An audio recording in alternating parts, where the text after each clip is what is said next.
Fala aí, eu sou a Mariana do Responde Aí. Hoje a gente vai bater um papo sobre quando o teste da derivada segunda é inconclusivo. Bom, a gente já aprendeu como é que a gente faz para calcular um ponto crítico e como é que a gente faz para classificar esse ponto crítico, ou seja, como a gente faz para dizer se esse ponto crítico é um ponto de máximo, de mínimo ou um ponto de célula.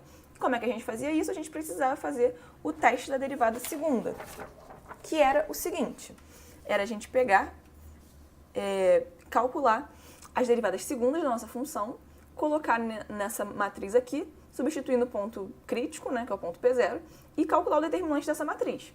Daí, se o determinante da matriz desse maior do que zero, a gente tinha que o nosso ponto crítico ele era um ponto de máximo ou ponto de mínimo. E para saber se era máximo ou mínimo, a gente precisava analisar o sinal de fxx.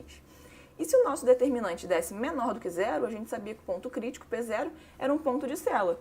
Acontece que maior do que zero e menor do que zero não são as únicas possibilidades de sinal para esse determinante. O determinante ele também podia ser igual a zero.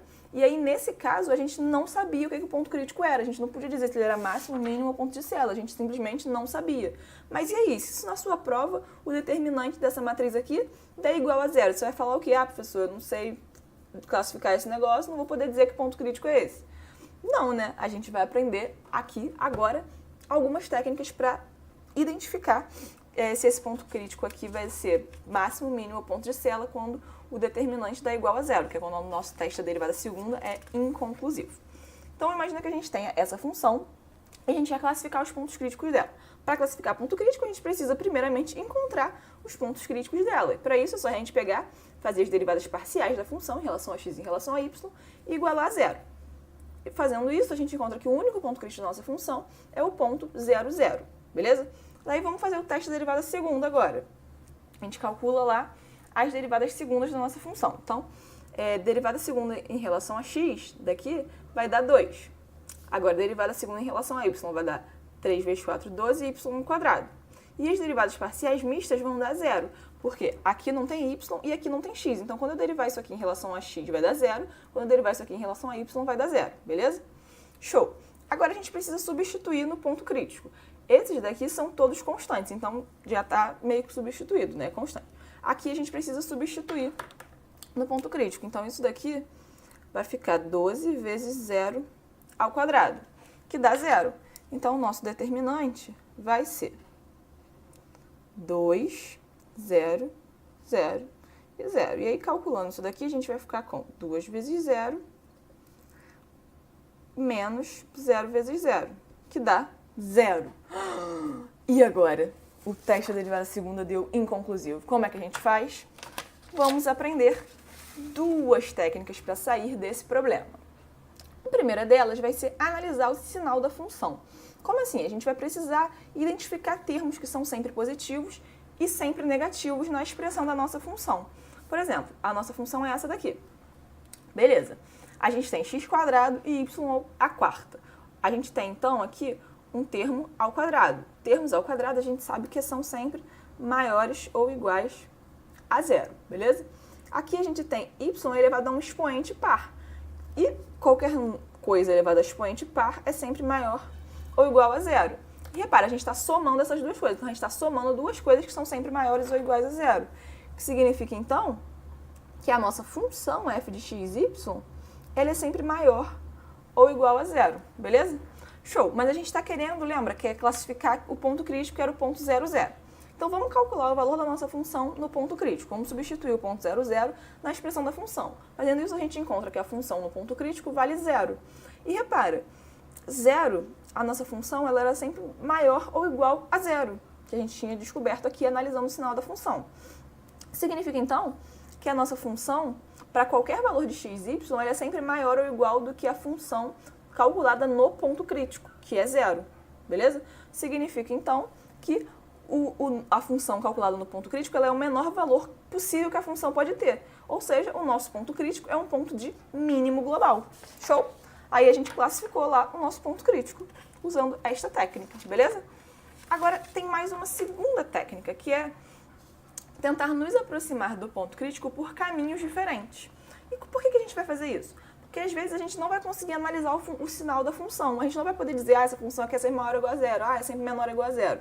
Então, Por que a gente não vai conseguir isso? Porque às vezes não dá pra gente identificar na função termos que são sempre positivos ou sempre negativos, ou às vezes até dá para identificar, mas mesmo assim a gente não consegue concluir nada sobre o sinal da função como um todo. Como assim? Imagina essa função aqui. A gente já viu lá. Isso daqui, ela é bem parecida com aquela função que a gente estava trabalhando antes, só que agora, em vez de ser mais, aqui é menos. A gente já viu que esse primeiro termo é sempre maior ou igual a zero, esse segundo é sempre maior ou igual a zero. Só que agora eu não estou mais somando esses dois termos, eu estou subtraindo. Então, se isso daqui for maior do que isso, a nossa função vai ser menor do que zero. Ou se isso daqui for maior do que isso, a nossa função vai ser maior do que zero. Então, depende, eu não posso dizer de cara, pá, isso aqui é sempre maior ou igual a zero, isso aqui é sempre menor ou igual a zero. Então, eu vou precisar de uma outra técnica, que não vai ser analisar o sinal da função, vai ser aproximar o lado do ponto crítico por caminhos diferentes.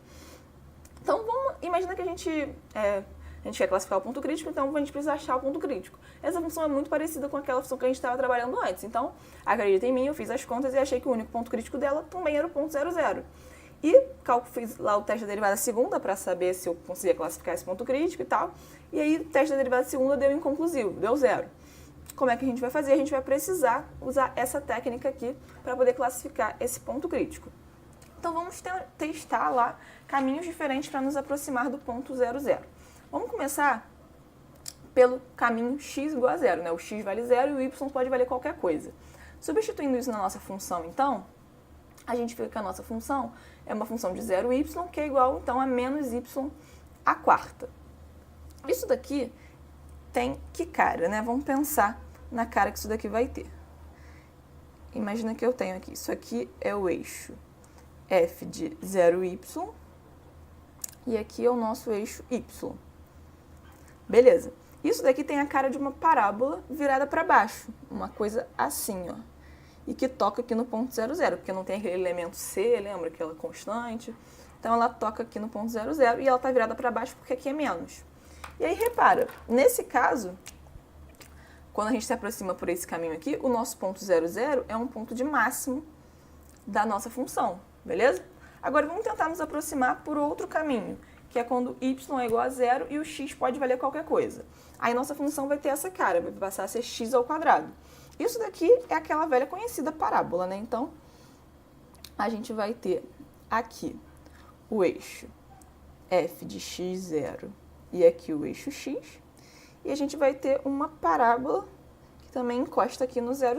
Uma parábola virada para cima, porque aqui a gente tem um positivo, né? Um sinal positivo.